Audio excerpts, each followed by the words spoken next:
Welcome to the Peter King Podcast, a special mock draft edition of the Peter King Podcast. I only do one of these, my annual exercise in total, absolute futility, bordering on abject failure.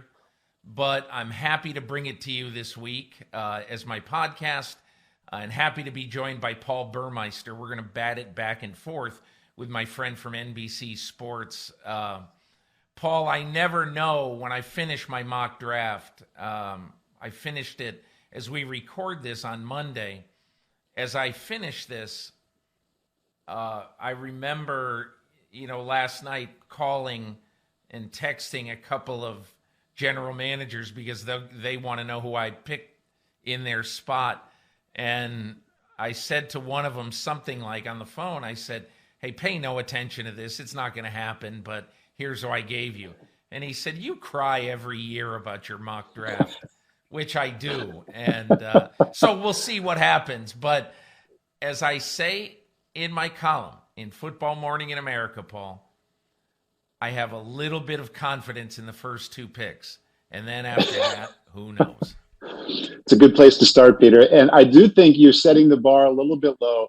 And I'll give you a couple of reasons why. Number one, I think first and foremost, a good mock draft is not about how many picks you get right out of the 32. To me, sitting on this side of a number of them the last 15 years, I think it's all about the insights and the analysis and the reasons why. If that's interesting, if it makes sense, if it shows you have insight to a team, if you only get 2 right or if you get 22 right, I mean, that's a good mock draft. And I think I have a little more confidence that futility isn't going to be attached to this one. Well, let's start there. And first, for people who are going to listen to this, and watch this really, because we're also doing a real snazzy video with this this week. I think the one thing that we will get to at one point, maybe we can get to it when we talk about the Falcons. There's some kind of Julio Jones news that is percolating out of Atlanta, and we'll talk about that. But honestly, the pick that, in a weird way, and I have no idea if it's going to happen really because they're tight as a drum, I kind of like my Cincinnati pick at number 5 just because I use them picking Jamar Chase, the receiver from LSU, as a way to get into what I think they should do in the second and third rounds, which is to take a tackle in the second and a guard in the third. So, Paul, that is what I try to do. I don't just try to put down a guy in that slot. I try to explain as best I can why either A, I think they're going to do this, or B, does it make sense for them to do this? So I guess I'd preface our little conversation by saying those two things. All right, we take a peek there at the mock draft as it come up, and you can see the picks 1 through 8. We're going to walk through each one of them. And Peter, before we do that, I know you want to talk about a couple of topics. First, the new general managers in the top 10 and how that's going to play a role. And also this theory of teams saying, or fans of teams saying, we'll just trade back if we don't get the guy we want. Before we get into the picks, I'll let you address those two things. Well, look, one of the things that was particularly difficult about the mock draft this year is that after the first 3 picks, we all know the first 3 picks are going to be quarterbacks, but after the first 3 picks, 4 of the next 6 picks are held by rookie general managers. What does that mean? Well, it means there's not really a book on him. Terry Fontenot in Atlanta, he's never run a draft before. So we don't have a good idea if he's a wheeler dealer. We don't have a book on Terry Fontenot. We don't really have a book on Scott Fitterer, the Carolina Panthers, at number 8, or Brad Holmes of the Lions at number 7, or George Payton of the Broncos at 9. Now we can think we know some things. Like I was told by somebody in Denver, don't look for George to make trades to give up a lot of picks. when he was in Minnesota, in many years, the Vikings led the league in draft choices. And like our old friend Jimmy Johnson always said to me when I would say, "Oh my God, Jimmy, you got 15 draft picks this year. What are you doing with all those?" He goes, "Look, I'm no smarter than anybody else. I just want to give myself enough cushion to make mistakes."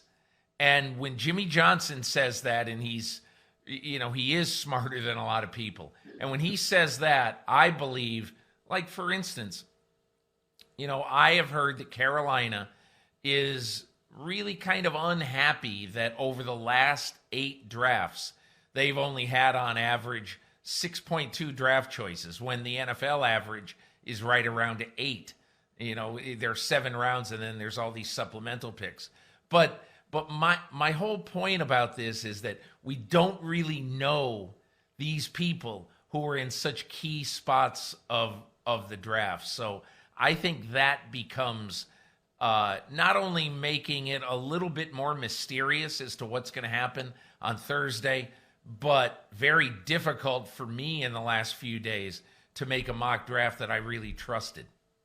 And San Francisco, with the aggressive way and the handsome price that they paid to get up to number 3 before this draft really got into this draft week, the main story we've had so far, they certainly altered some trades that may or may not happen at the high part of this draft. Right. When San Francisco made the trade to move up from 12 to 3, they traded 2 future first-round picks, as well as giving up their pick this year. But they traded their one in 22 and 23 and also a future third-round pick.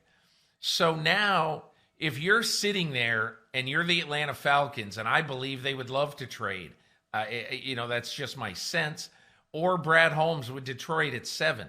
I think the Lions would love to trade. But the problem, Paul, is that, the template for trades has been influenced, if not downright set, by the 49ers. And if a general manager now, let's say that Atlanta trades from 4 to 9 and they get a 2 and a 4, well, everybody's going to say, man, Terry Fontenot, that general manager, he got fleeced.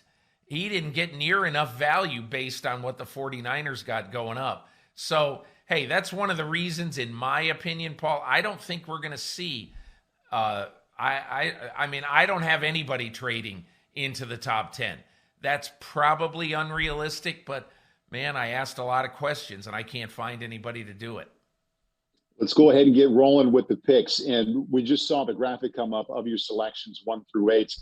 No surprises at the top, Peter, with 1 and 2. So Jacksonville taking Trevor Lawrence, quarterback out of Clemson. I know you talked to him on one of your podcasts leading into this one. Just give us, I think with both of these, starting with Jacksonville, one thought to keep in mind when the pick becomes official, Jacksonville selecting Trevor Lawrence. I think the first 2 picks, obviously we know, Trevor Lawrence and then Zach Wilson to the Jets. Those guys have one thing in common: amazingly clean profiles as people and players. And I think one of the reasons why Jacksonville is so comfortable with Trevor Lawrence, he's got no pockmarks, he's got no zits on his resume. The exact same thing with the Jets at number 2, with Zach Wilson. I'll tell you the one thing about each guy that I think is going to be a major adjustment, and that is for Trevor Lawrence, losing. He's going to lose more games in the first month as a quarterback, or month or so, than he lost in his entire college career. He only lost 2 games in college. And he and his head coach, Urban Meyer, who never have lost before, are going to have to make sure they get used to that. Now let's go to the Jets at number 2. This is in Zach Wilson. It's a kid from medium-sized town in Utah, has never lived anywhere else, and he went to school in Utah at Brigham Young. He's a Mormon kid. And now he is moving 2,100 miles away to New Jersey. Now, for people who don't know where Florham Park, New Jersey is, that's where the Jets are. It's fairly pastoral. Brett Favre told me that when, in the middle of his year with the Jets, he said, I can't believe it. I can go hunting anytime I want to around here. And so that is something that maybe you don't expect about this. But obviously, he's going to have the back pages barking at him every day if he throws an interception or whatever. You've already had Broadway's Zach on the back pages and all this. So very, very high expectations. And it's never been the case that way, really, with Zach Wilson in his life. So to me, the first two picks, those are the pressure points for those two guys. Bringing us to number 3, you go Mac Jones, quarterback, Alabama for San Francisco. Again, not a big surprise there. I do like in your article, though, what intrigued me right away, you wrote, I'm hearing it's a 2-horse race between Trey Lance and Mac Jones. I'd like to hear more about that. Well, a lot of this stuff, you don't really know what's true and what isn't true. But someone who knows people in that organization told me over the weekend that it's 60-40 Mac Jones over Fields, which would then lead me, not over Fields, over Trey Lance. That would lead me to believe that there's probably one strong voice in the organization that likes Trey Lance. Now, look, my feeling is, knowing the organization the way I know it, they allowed me to be inside their draft room in 2017. John Lynch has tremendous respect for Kyle Shanahan, and he believes that, you should give your coach, your head coach, what he wants to succeed. So I think that unless 2 or 3 people in the organization would be against Mac Jones and for Trey Lance, just my gut feeling. And again, they are bottled up as tight as a drum right now in San Francisco. So I think the pick is going to be Jones. It's been such a discussion point, and I think a point to start an argument for many fans who follow the draft, Peter. I'm just wondering, in this last month, since they made this trade to get up to 3, and there was this feeling they would use it to take Mac Jones, when you talk to GMs and coaches, you feel more support for a would-be pick for Mac Jones, or more doubt that he would go that high? Paul, you know what is interesting, and I wish I wrote this. I really do. Now that you mention that, that's why sometimes it's good to have conversations like this. You know who's pissed off about this Mac Jones pick? Fans and the media. Right. I mean, because basically, here's how the landscape has been set. Landscape has been set that after the bowl games, everybody said, well, Justin Fields and Trevor Lawrence. Probably Lawrence won, but it's close. And if maybe some people like Fields more. And then as the process went on, people start watching more and more tape on Zach Wilson. They say, oh my gosh, this guy is so incredibly special. And then the trade is made on March 29. And I think it was Adam Schefter who first said, I think that they really like Mac Jones. And it was like the world collapsed. What a bunch of idiots. They don't know what they're doing. I'm telling you, I have not heard one general manager or personnel person when I was putting this mock draft together say, man, the 49ers are dumb. I have not. Mac Jones is very well liked and very respected in the coaching and scouting fraternity. Completely agree. Anybody who's studied him, Peter, comes out of it saying the balance, the accuracy, the decision-making there time and time again. If you can get past the point that, yes, the deck was stacked in his favor with personnel, and maybe he's not as mobile as you want him to be, the other parts of playing quarterback consistently are there at a high level. So it's good to hear you say that. The handful of people I talked to have studied him really like him as well. Here's the thing, Paul. Look, you played quarterback in college at Iowa. And quite honestly, I think sometimes, and look, I'm a victim. You know what I've watched in Mac Jones? There's like a 30, 35 minute series of his plays, on YouTube that I watched. And so I can't sit here and say, great pick, stupid pick, whatever pick. All I can sit here and say is, looks like a damn good quarterback to me. And Kyle Shanahan really knows quarterbacks and coaching quarterbacks.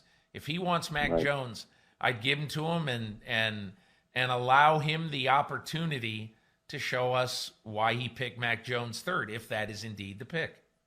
Right. We all get so enamored right now with the wow and the splash plays and the quarterback who can bring you everything, like a Josh Allen or a Lamar Jackson with the passing and the running.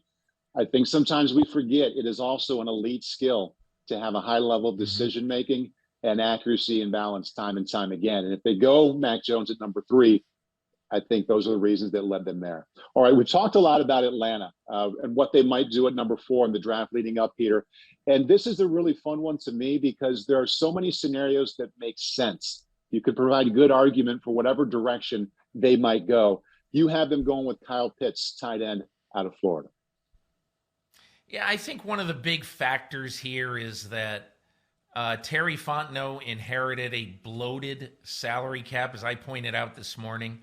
Per overthecap.com, there are 3 players, Grady Jackson, Matt Ryan, and who am I forgetting? Jake Matthews, who account for, in 2022, as of now, 1/2 of the total salary cap expenditure of the Atlanta Falcons. They're in big cap trouble. That could lead them, as I wrote in the column, to trade Julio Jones with a June 2 date on that so that they can split his cap responsibility between this year and next year. But whether they trade Julio Jones or not, and I think they probably will, but whether they trade Julio Jones or not, I think the key question here at number 4 is a simple one. You've got 2 great options, as receivers, a tight end, a generational tight end, and then probably the best receiver, that most people think is the best receiver is Jamar Chase. And I think if you're the Atlanta Falcons, the one thing that you have to think about also is we don't think we're ever going to be in position to draft a really, really good quarterback. I just don't think that they believe right now, and I could be wrong, but the sense I get is that they're going to hang on to Matt Ryan for a while. And so if Matt Ryan with Arthur Smith plays great this year, and I think he's going to play really well. If he plays great, then you're looking at, so we drafted Justin Fields or Trey Lance, and I mean, is this going to be a Garoppolo situation? What if Matt Ryan plays great next year too? What are we going to do with our quarterback? Take out a guy who's borderline MVP caliber for a young kid who's unproven. So that is what is really difficult about the situation they're in. And quite honestly, that's why I gave him Kyle Pitts. I support that logic too, Peter, because if you can imagine a one-on-one meeting between the new head coach and general manager, Arthur Smith and Terry Fontenot, and if it came up, what are the assets we have? Let's name 3 assets we have that can keep us here for 2 years. Because really, let's face it, you're not really guaranteed more than a couple of years right now with the patience or lack thereof for head coach or GM.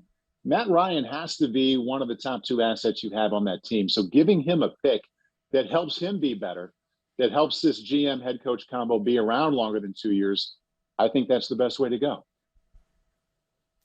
I mean, and again, who knows? It's like with so many of these picks, all you're doing is you're trying to read the tea leaves. Let's go to number 5, right. And I'll tell you, my tea leaf reading on the Bengals, Paul, is that I think they very, very well might take Penei Sewell right here to protect Joe Burrow. They got visions in their head right now of Joe Burrow going down with that knee injury and how horrible that was. But, and this is a big but, I think the one thing that scouts, GMs feel strongly about is you can get a good tackle in the second round, and you can get a very good guard early in the third round. That's what I think the Bengals should do.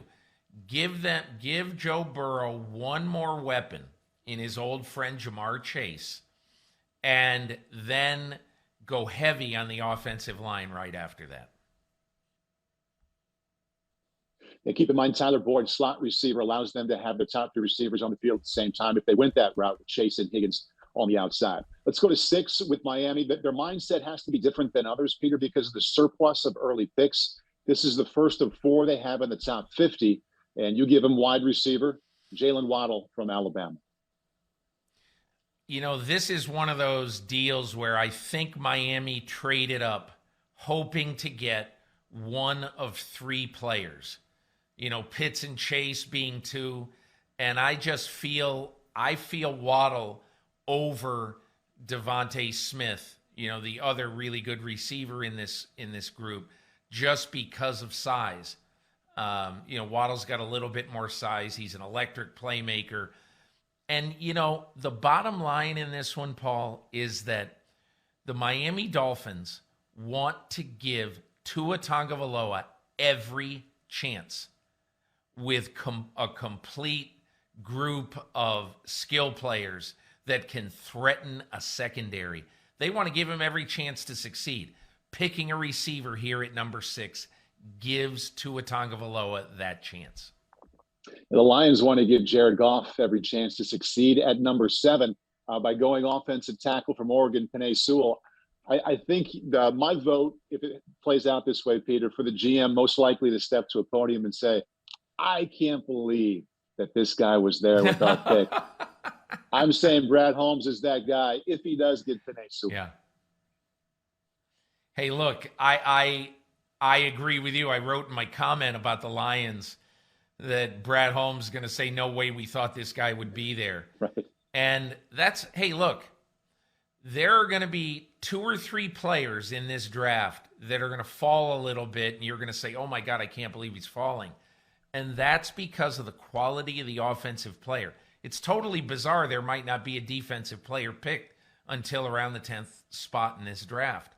But the reason why I think Penei Sewell is so logical for the Lions is because they've been trying to get their offensive line right since Matt Millen.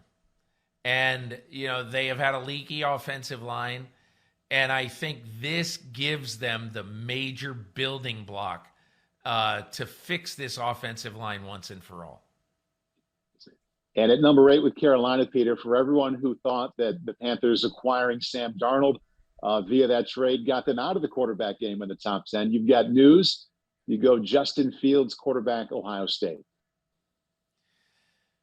Yeah, you know, this is honestly, Paul, this is my best guess. I do not have anybody whispering to me, give Justin Fields to Carolina. I just feel like there are a lot of little things at play here. They have an owner who wakes up every morning saying, David Tepper, we got to get a franchise quarterback. Now, when they traded for Sam Darnold, I believe that they thought that there's a good chance we're going to play this year and maybe even next with Sam Darnold. But as I say in my column today, isn't it interesting how it was reported on the day or two after this pick that the Panthers were likely to exercise the 5th-year option of Sam Darnold? And isn't it interesting that they have not exercised the 5th-year option on Sam Darnold? I think so. And so to me, you add David Tepper's eagerness, you add the Sam Darnold factor, and one other kind of lesser thing. And this is like way down the line, but you know, people who know Scott Fitterer, the general manager, and or Matt Rule, the coach, believe that they really like, both of them really like Justin Fields. So again, that's why I gave Justin Fields to to Carolina at 8, and that sort of rounds out our first quarter of the draft. Let's go ahead and take a look at that first quarter of the top 8 picks. As you mentioned, Peter, not a single defensive player selected yet. 1 through 8, all quarterbacks, pass catchers, and an offensive tackle, a real nod to what the passing game means to the NFL right now. And why not keep it going there at number 9 with Denver? Peter, the quarterback play has been so poor there since Peyton Manning retired. It's a bit of a reach to go with the 5th quarterback in the class, but it also makes sense that you win Trey Lance, QB, North Dakota State. In my opinion, this just feels right. I can't tell you that I know what George Payton, the new GM, is going to do, but it just feels right that if Denver does not have to move, that it can just sit there and take Trey Lance. Look, this is a strange quarterback situation in Denver. I never got the feeling that John Elway felt when he drafted Drew Lock a couple of years ago that, okay, I am confident this is the guy for the next 15 years. It was one of these, we really like Drew Lock, and he's sitting there in the 40s, and we got to take him. And he hasn't done enough in the first 2 years as the nominal starting quarterback. He just hasn't done enough to leave you without questions about your future. That's why, to me, if Trey Lance is sitting there, I don't think that George Payton is going to move heaven and earth to move up to get him. Maybe he'd move up to 7 to get a quarterback if he felt like he was going to lose the one he really liked. But having said that, I think there's a decent chance he's going to be able to sit there at 9, and if he wants to, just pick Trey Lance there. Let's bundle these last 2 picks together, Peter, because you've kind of created interesting quarterback scenarios. I'd like to know which one you think intrigues you the most. If it goes down that way in Carolina, where it's Sam Darnold and Justin Fields, or more intrigued by what would happen in Denver with Drew Lock and Trey Lance? Sam Darnold, I think it intrigues me more with Sam Darnold because most of us, I certainly did think they were going to legitimately give him an opportunity to win this job. And it just shows to me that the owner of this team and the people who are making the football decisions for this team feel like we may never pass this way again. You know, because look, I think the one thing that we have seen in, early on with Matt Rule's a really good football coach. I don't think he's going to be having any 2 and 3 win seasons. So that's why you wonder, if you think that you're going to be in the middle of the pack, when would you have a chance to take a quarterback, that high, who you definitely feel like is a franchise guy? That's kind of why I gave them one at number 8. Cowboys ensured their franchise quarterback, Dak Prescott, will be in Dallas for a while. You wrote of the Cowboys with their selection at 10, Peter, that 3 scenarios could present themselves. 1, take the number 1 corner. 2, take the number 1 edge rusher. Or 3, a trade up for Kyle Pitts. You opt for Patrick Surtain, cornerback, Alabama. This is one of those things where people have been attaching Patrick Surtain to the Cowboys for about a month. And honestly, I don't know who the Cowboys are going to take. But everybody who I talked to in the football community just said, give him Surtain. So, hey. and I think it's very, very logical, especially because I think Dallas, okay, so they got a little better on defense as the year went on. But this was an absolute debacle led by the secondary, giving up 40 points a game to almost everybody they played early. I mean, the Cleveland Browns had a track meet in Dallas early in the season last year. And so they feel like their secondary simply must get better. I think this is very good value for Patrick Surtain at 10.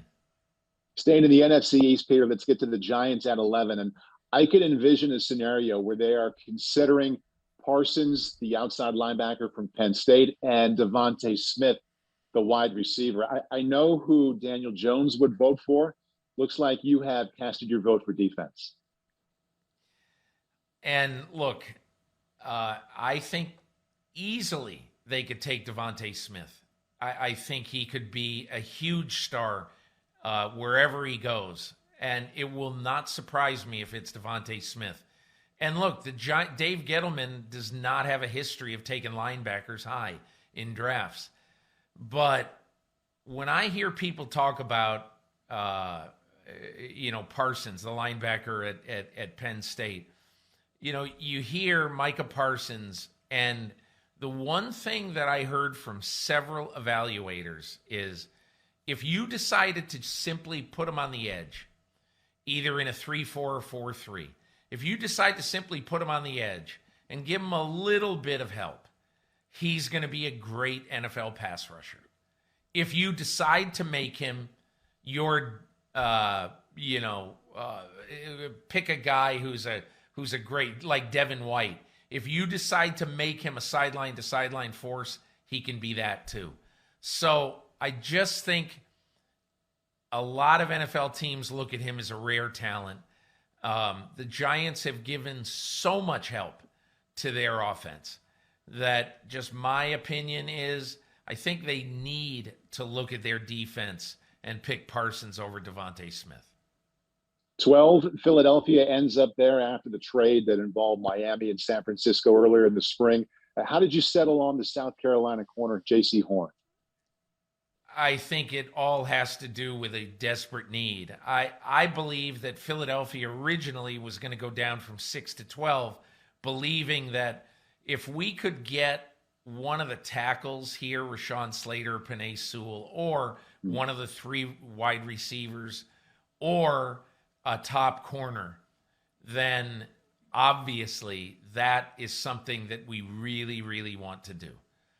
And so the way I sort of took this is I looked at, in my opinion, what was the neediest position here. And I think they have a huge need at corner. And even after trading for Darius Slay last year with the Lions, they didn't get the season out of Slay that they thought they would. I mean, he allowed 77% completions in coverage last year. And that's your star corner. You got to be better than that. I think they desperately need help for the secondary. All right, so the Eagles fill an obvious need there at 12. Back-to-back needs filled next, Peter, on the offensive line. 13, the Chargers with Rashawn Slater, either the first or second offensive tackle in this class, depending on who you talk to. And at 14, the Vikings with Elijah Vera Tucker, could play guard or tackle from USC.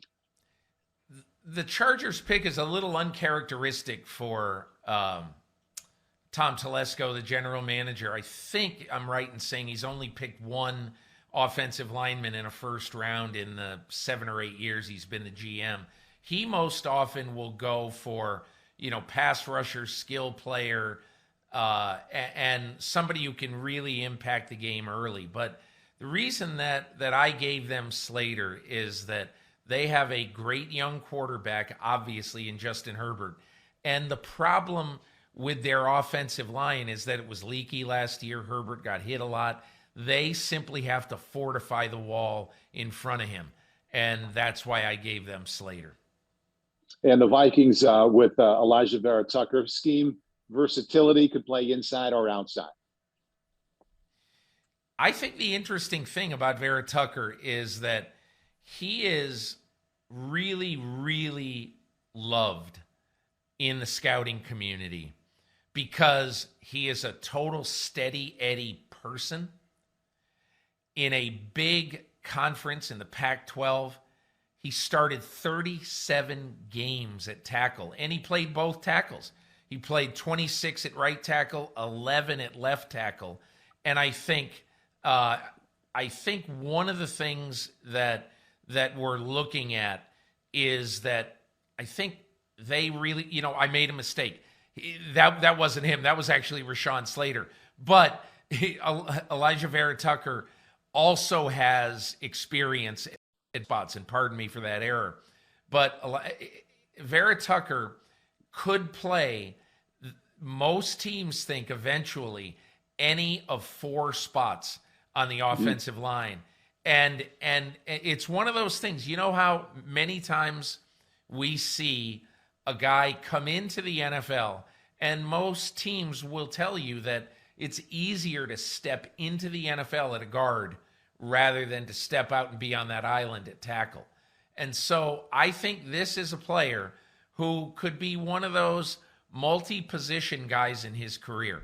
And I think that is what most teams believe when they look at Vera Tucker, that you're going to get not only a really good guard on day one, but a versatile guy who can also step out.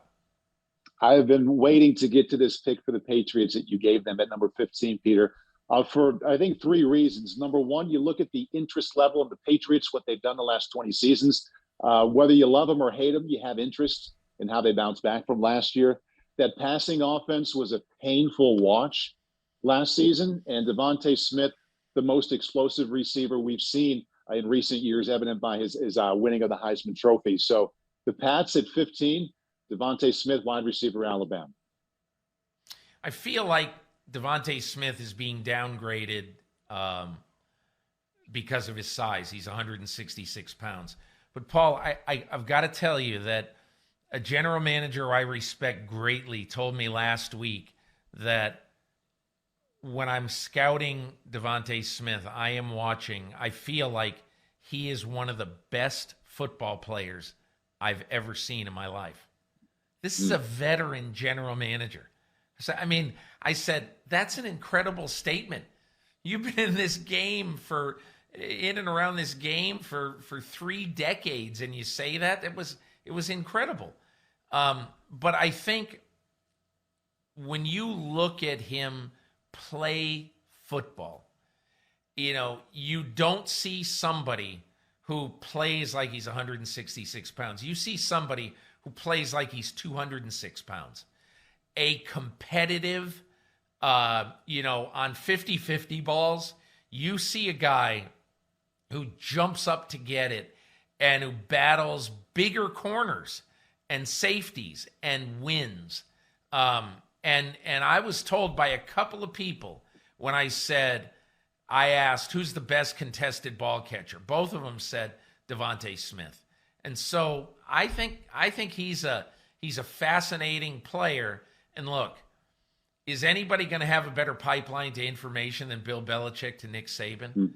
And so I think this makes a lot of sense. Now, do I think he's going to get to 15? I think the odds are fairly slim that he does, but I think if he does, New England's throwing a parade.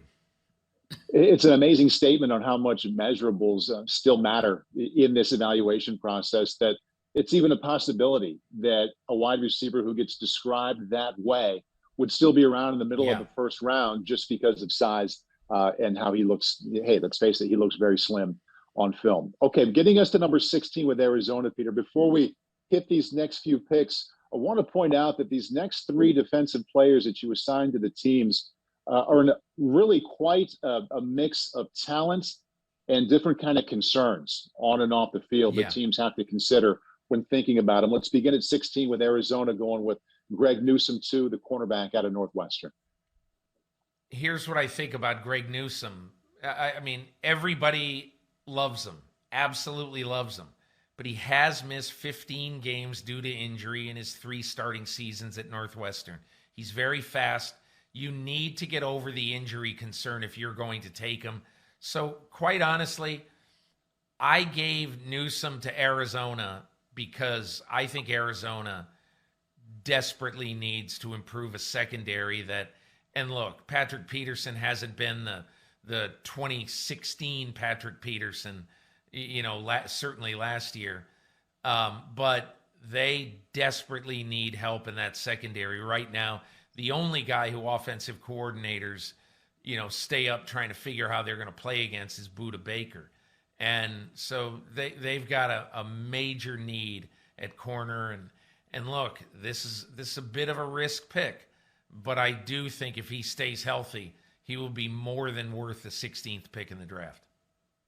Let's take a look now at 9 through 16, and you knew it would happen at some point, but some balance now between offense and defense, defensive backs, linebackers beginning to come off the board. Bringing us to 17, and we're right back at corner with the Las Vegas Raiders. Caleb Farley, cornerback, Virginia Tech. This is a perfect example of what this draft is. You're talking about maybe the most talented kid at his position, but hasn't played a game in over 500 days. Yeah, there's some people who are extremely concerned, some people in the league who are extremely concerned about a player who hasn't played in over 500 days and is coming off his second back surgery, a discectomy. So he had a herniated disc.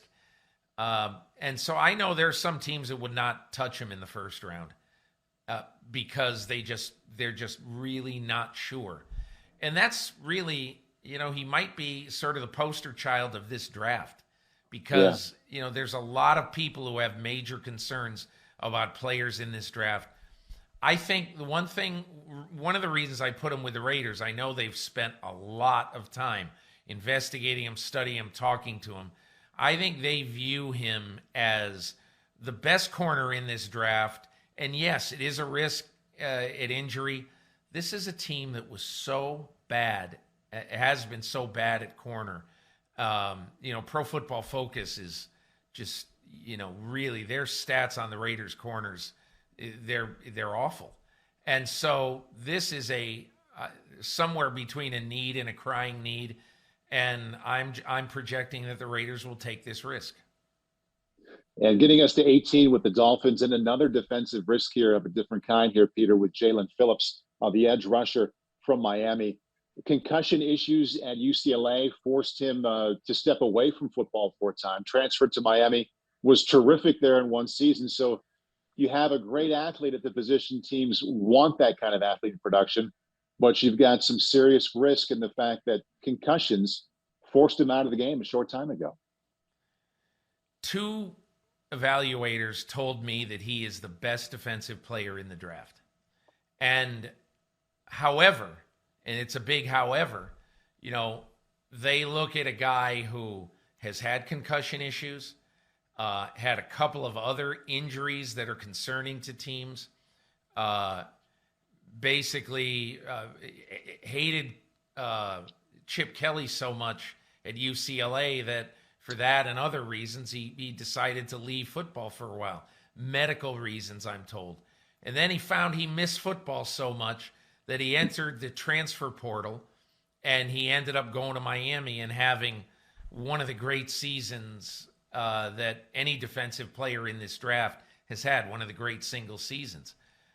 So, look, you have to decide who Jalen Phillips is. And my feeling is that I think Miami is a perfect spot for Jalen Phillips. They have a big need for a pass rusher opposite Emmanuel Ogbah on one side. And they have seen that he now has in Miami. A lot of people say, whoa, Miami, young kid, dangerous place, too many temptations, all that. Miami has been great for Jalen Phillips, both on and off the field. And I think the Dolphins see this and say, we'd love to keep this kid right where he is right now. Keep him in his comfort zone where he likes living, where he has produced so well, where he's had zero issues. And we would like to keep him here. And so, look, the Dolphins might be the tightest organization as far as draft information of any team in the league. They're clearly one of them. So this is my projection of the Dolphins. This is no little birdie whispering to me, hey, give the Dolphins Jalen Phillips. You did give him two Jalens, I want to point out. Jalen Waddle in the top 10, and then Jalen Phillips there at defensive end for whatever that's worth. All right, Washington it's football all Jalen team at all 19. The time, Paul. There you go. They have a couple more in the top 50 to go outside of that first name. So Washington at 19, not a sexy pick, but one that certainly fills a need. Christian Darrisaw, tackle, Virginia Tech. Look, the next two picks, 19 Washington, Chicago at 20, both of these picks, there's just something way in the back of my mind. I don't think it'll happen. I think it is a less than 10% chance. But I want to see what happens in the first round Thursday night to see if either one of these teams, desperate for a long-term quarterback, either one, would they mortgage their long-term future to move up to get a quarterback? I don't see it happening. Martin Mayhew, the new GM in Washington, loves draft picks. I'm not saying he hoards them, but he's a big draft pick guy. And I just don't see, with the tenuous hold that Ryan Pace and Matt Nagy have on their jobs in Chicago, it's hard for me to imagine them basically pillaging their next two drafts after this one, when the guys who make the pick with a quarterback might not be around, to run the team and coach the team anymore. So right. Darrisaw is interesting because he's a fighter.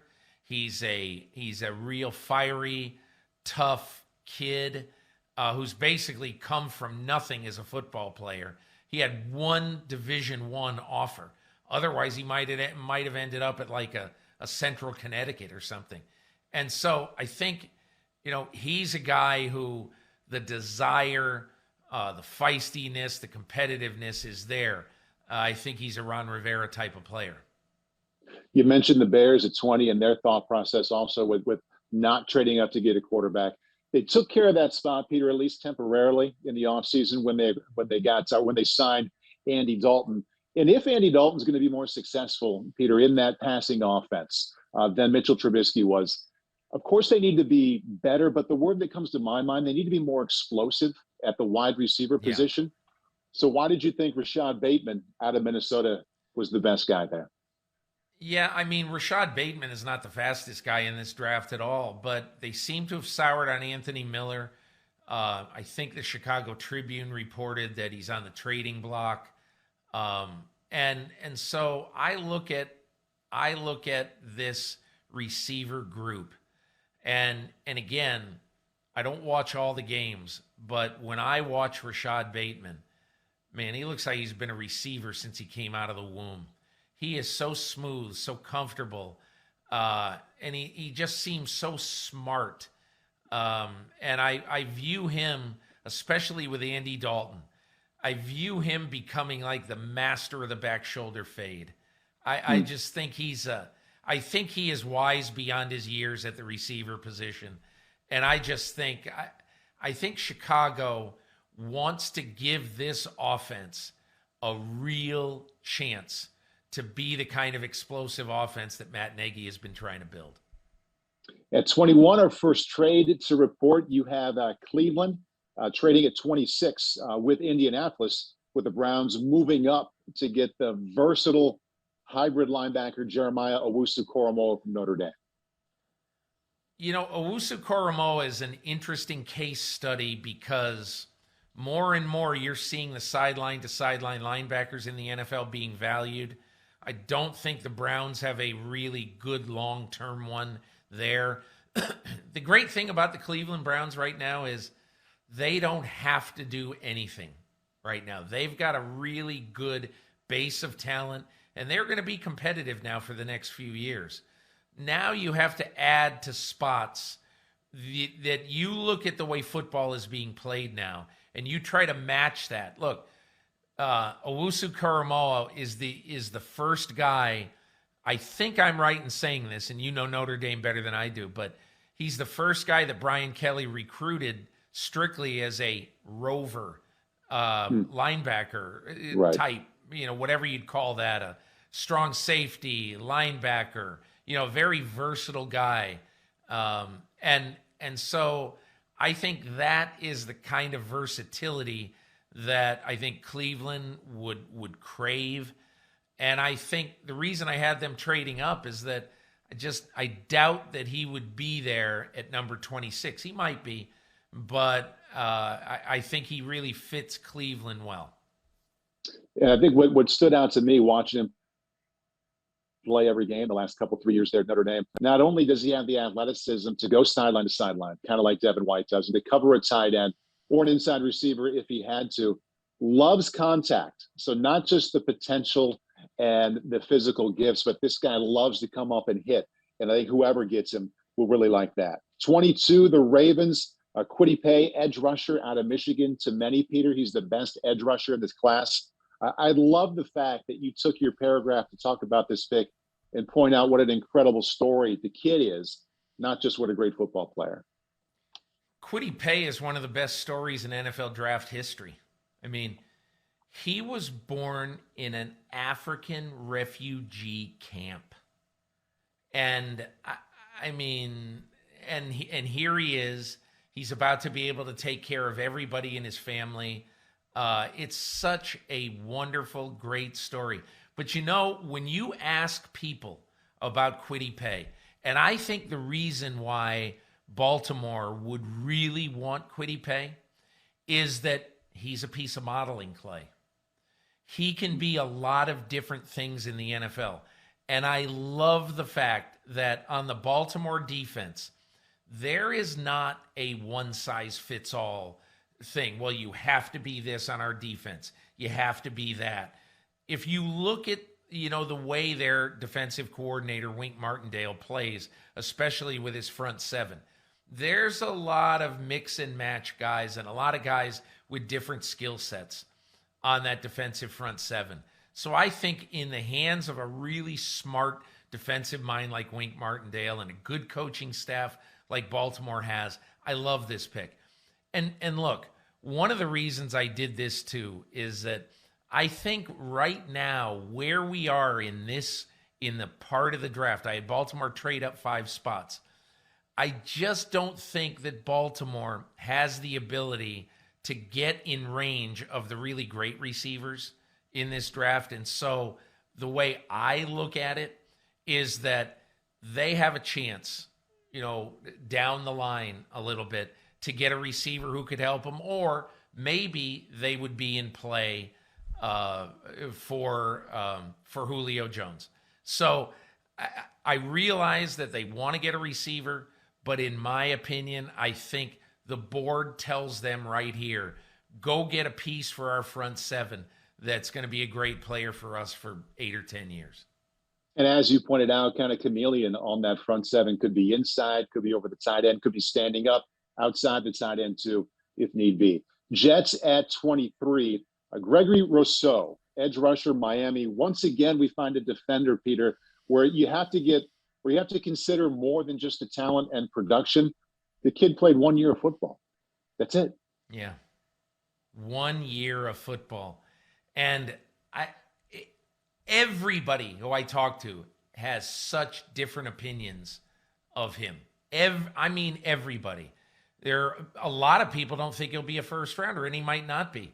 But as one evaluator said to me, I can't unsee what I saw in Gregory Rousseau. Great quote. And what he meant was, in his 1 year playing football, he had 35 tackles behind the line of scrimmage.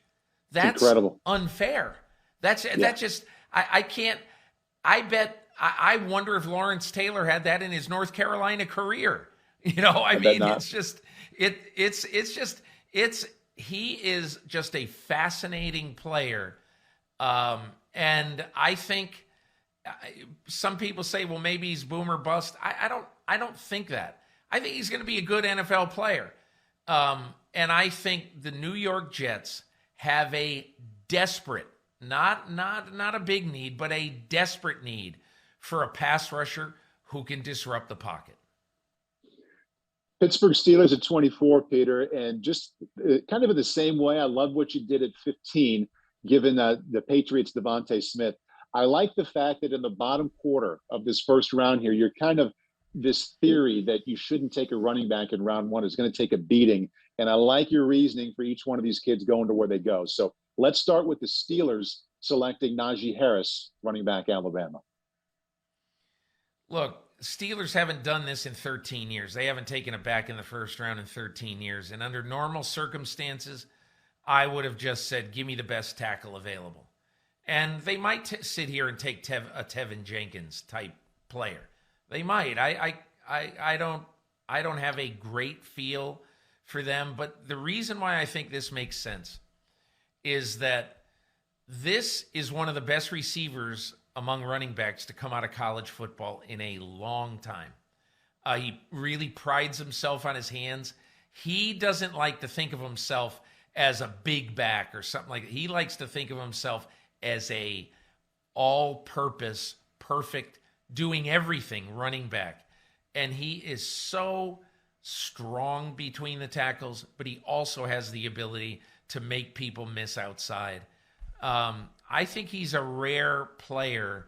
And look, as I wrote in my column, 7 times in their last 11 games last year, the Steelers did not reach 55 rushing yards in a game. Wow. And wow. The way I look at that is that's not a bad running game. That is a hopeless running game. And in my opinion, it's one of the reasons why their season collapsed. So I just think that Pittsburgh, as much as the other big needs they have, including big needs on the offensive line, I would address those on day 2 of the draft. Now we looked at the 17 through 24 picks and defense really coming into play. More than half of the picks on defense. And one button there on what you said about Najee Harris, running back Alabama, Peter. You like how much of what a strong receiver he has been. I love that he averaged over 10 yards per catch at Alabama. So not just the back catching it for 5 or 6 yards and falling forward. Jaguars at 25, their second pick after Trevor Lawrence at quarterback, edge rusher, Penn State, Jason Owe. Keep this name in mind as we go through what Jacksonville will do this weekend. Joe Cullen. So Joe Cullen is the new defensive coordinator. He comes from Baltimore. And my information is that Urban Meyer is leaning on Joe Cullen in a big, big way. I think that, combined with the fact that Urban Meyer and his coaching staff, there are 4 coaches on that staff who've just come from college football. And I think they have really good sources in and around the Big Ten, especially, but in a lot of different places. And I think when you look at this player, when you look at Jason Owe, I think one of the things you look at is upside. You know, he didn't have a lot of production at Penn State, but there's a lot of people both at Penn State and in the NFL who view that this is a room to grow pick. And look, as of right now, there's only one, probably one player on that line in Josh Allen who the Jags look at as a building block type of player, and they could add another one with Jason Owe. Indianapolis Colts at 26. And again, in your scenario here, Peter, this is because of a trade from 21 with Cleveland where they took Jeremiah Owusu-Koramoah. They have a huge need at tackle to protect Carson Wentz. What led you to Samuel Cosmi from Texas? You know, I think Cosmi is one of these guys that people say he can go anywhere from 20 to 35. And I think that he is a reliable, if not great player. He started 34 games in college. There's another player here who I wrote about in my column. His name is Liam Eichenberg. And Paul, you know him. He's a Notre Dame guy. And the NFL is kind of starting to fall in love with Liam Eichenberg. And I feel like he's not getting out of the top 50. And he could be a late first-round pick. He's such a steady guy with very, very good fundamentals. I kind of think this pick is going to be Eichenberg or Cosmi. I gave him Cosmi because I think he is viewed as a slightly higher level prospect than Eichenberg. And putting your words together with the visual I have from the Notre Dame Pro Day where Frank Reich, Colts head coach, was standing right there watching Liam do everything. So that would certainly make some sense.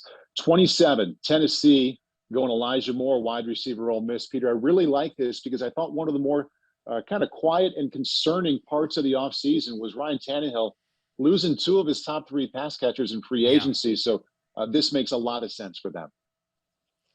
You know, one of the scouts who I was talking about talking about Elijah Moore with told me he's going to be a better pro than he was in college. And so I looked back at him and I said, how can a guy with 4.35 speed average 12.9 yards a catch in his college career?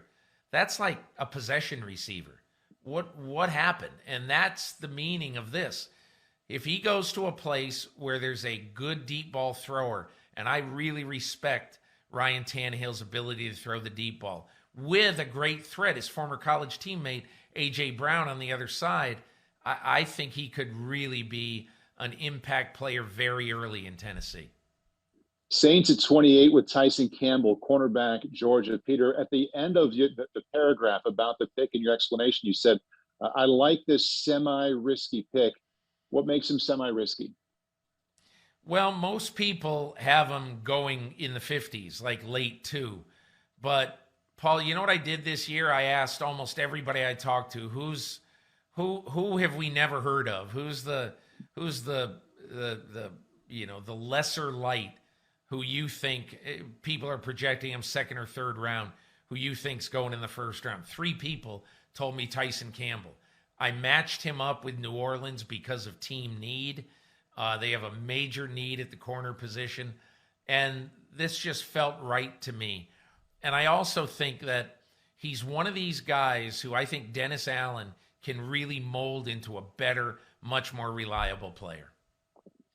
At 29, Peter, we find a team that I'm gonna tee it up this way. What is a team that won't draft a wide receiver in the first round? Wait, that's Green Bay for 200, Alex, or 500 maybe. And look, I gave him Jamin Davis just because I watched the draft last year. This is a team with a crying need at receiver who didn't pick one, and I just look at Brian Gutekunst, and I don't have, again, I have no inside knowledge. I've heard, but I don't know that the head coach really wants a receiver early. We'll see if they give him one. But I think that in terms of rising guys in the draft as we get closer, and consistent playmakers at linebacker, Jamin Davis is a very interesting prospect from Kentucky. At 30, Buffalo, Peter, and I'm going to attach your pick to one of the thoughts I had to the Bills' tremendous success at the end of last season.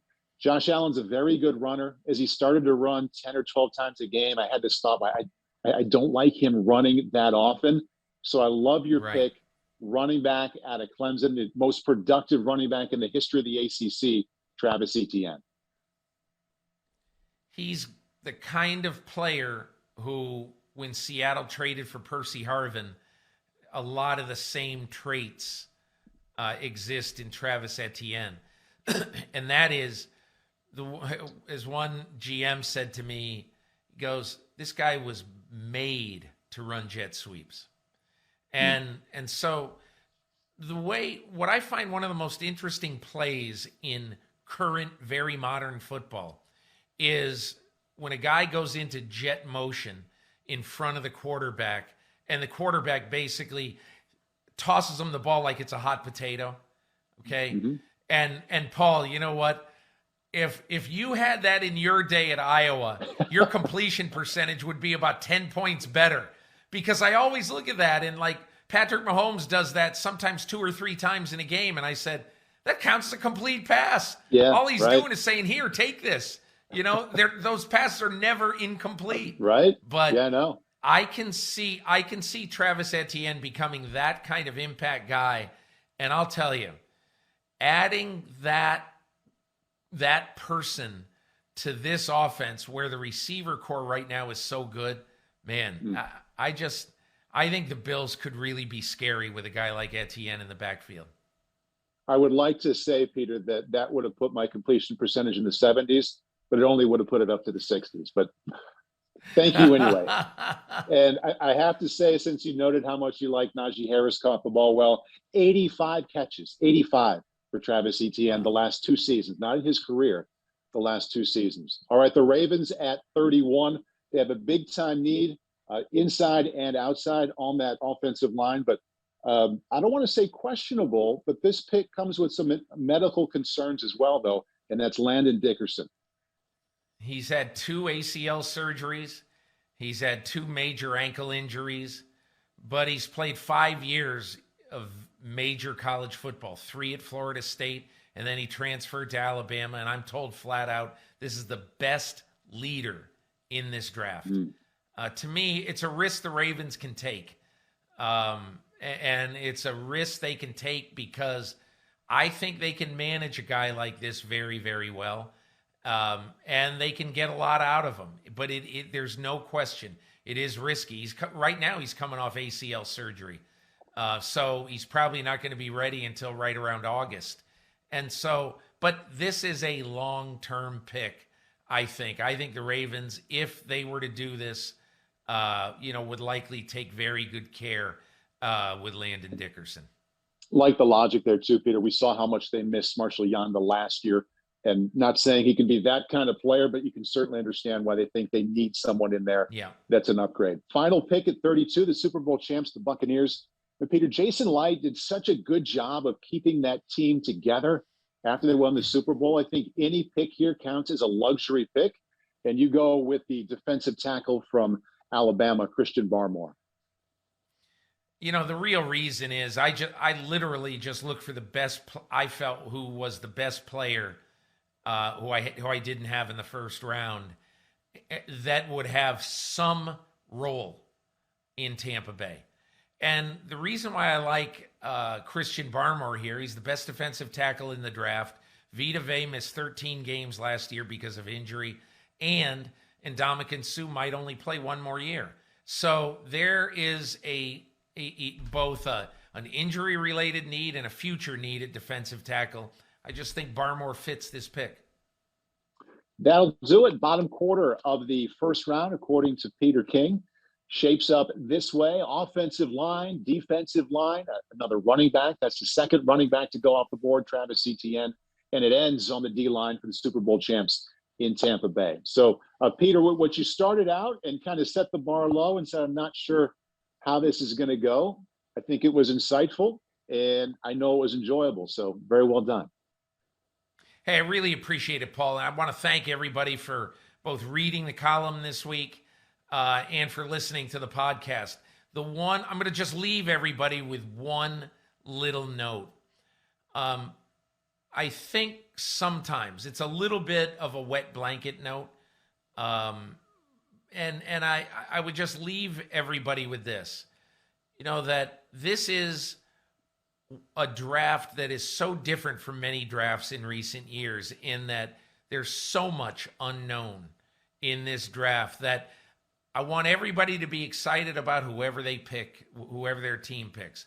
Everybody have fun, have a draft party, do whatever, but just understand that this, according to Gil Brandt, it's the most unusual year he's ever seen in 67 years of analyzing drafts.